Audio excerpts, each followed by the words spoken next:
Hi, I'm Rob, and in this Gems of War video, just going to go over what's happening real soon in this 8.1 update, quests, maps and more. Gems of War 8.1 quests, maps and more will be available from 4 PM Pacific Time Tuesday, September the 3rd on all platforms, except for Nintendo Switch, which will be coming later. That works out like midnight my time, so I'll be doing a full video on this a little bit later on, maybe the next day, but certainly not just after midnight, because I shall be asleep. Anyway, let's have a look. We have made several improvements to quests for lower level players, but also for existing high level players to enjoy during Legends Reborn events. So the Kingdom Quest map. We wanted to bring some more life to Crystara, so Kingdom Quests now take place on a Kingdom Quest map. Quest maps take players down into the Kingdom's region.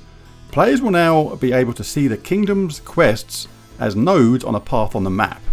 Tapping on the active quests node will cause the quests pop-up to appear, allowing players to play that quest. Classed quests will appear as a separate location on a map. They would unlock once the main storyline is complete. Most kingdoms, 71 to 76 including factions, will have their quest map in the 8.1 update, but a few didn't quite make it in time, so expect to see those quest maps updated in a future patch. In the meantime, they will share a generic map image. How about releasing this when it was finished rather than just rushing it out with bits missing? How about that? Is that too much to ask? What's the rush to just keep on releasing new content for this game just all the time? I know this is technically a improvement rather than a new mode, but just get everything done. Why not just wait? What's the rush? The intro quest line and world quests will have their own maps too. Right, so quest changes. On top of the new quest map, we have made some additional visual updates to quests. Quest battle enemy yells now appear over the Kingdom Quest map and have the new look and animation. Exciting. Quest rewards also appear over the Kingdom Quest map and have had a visual update. We have adjusted the sequence for our quest flow. Quest rewards are now given before the final cutscene. The start-in conversations for the next quest will play after the end conversation of a quest, making it feel more like a single conversation. And interacting with a quest node will take players straight into the first battle. This is good. That thing where you were pressing what felt like 800 different buttons just to get onto the next battle. You pressed skip, and it was like skip, next, skip, skip, next, skip. It was like, what part of skip is not actually skip? But anyway, hopefully that'll be fixed with all that. Achievements. We have 2 new achievements for this update. Open the Gates, match 100, Demonic Portal Gems, and the Growing Tide. Own 5 Immortals at level 10. Fair enough. General. We've added a new Dragonite recipe in the Soulforge that will rotate each week with a different Dragonite gem. One of those available from either the Gem Dragon Egg or the Cosmic Dragon Egg. That's pretty cool. That allows you basically the people, rather than getting frustrated at getting yet another duplicate troop, another duplicate dragon, you can actually save up Dragonite and guarantee you get it. Because this allows you to target a Dragonite dragon, it has a higher cost than its respective Dragonite egg. That is probably fair enough. Any future new Dragonite egg dragons will have a 1-year exclusive period with their own egg before they are added into this rotation. The new recipe will go live next week around weekly reset.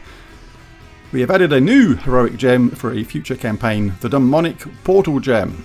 We have changed access to Alliance chat from Centurion 5 to Legionary 5, making it a lot easier for people to get into the chat. We have changed the amount of VP from icons remaining at the start of a new PvP season from 10% to 20%. And a few bug fixes. We have fixed an issue where exploding mana potions could cause the game to lock up. Hurrah, at last, thank you.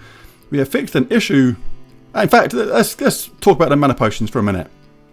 I know it's not my place to actually really say anything like this, but I'm not quite sure what the fascination is with people continuously picking mana potions as the choice when you get to a vote. It just makes the games 2 or 3 times longer and you don't normally need it. There's so many teams out there now where we can just get quick games anyway. And the trouble with it is, yeah, it looks pretty and nice and it's all flashy for a while, but it gets boring really, really quickly for a lot of players. And you can pick enough really quick teams now for the mana potions not really to make much of a difference, because the downside to it is if the enemy gets going with that, especially in the Blood Frenzy, then it can be a real pain. You just sit there for like 20 seconds watching it do it again and again and again. It's, yeah, I don't know. Just a little request, maybe people could pick something else, like the barrier gem or something. Any gem but the mana potion gems to me when it comes to the voting time. But that's just a personal thing. People are obviously free to vote for whatever they like. But yes, anyway, we have fixed an issue where having an active Nomapalooza could cause the game to freeze if you try to play the Citadel battle. We have fixed an issue that would allow players to include 2 Immortals into their team if they manually adjusted and pasted their team share code. Heard about that one. I didn't say anything about it though because didn't want to. Yeah, it's a bit cheeky, that one. We have fixed an issue where immortal troops could be summoned. Okay. We have fixed an issue where immortal Titanius' spell Destroy Column effect would not resolve heroic gems correctly, and we have fixed an assortment of smaller issues.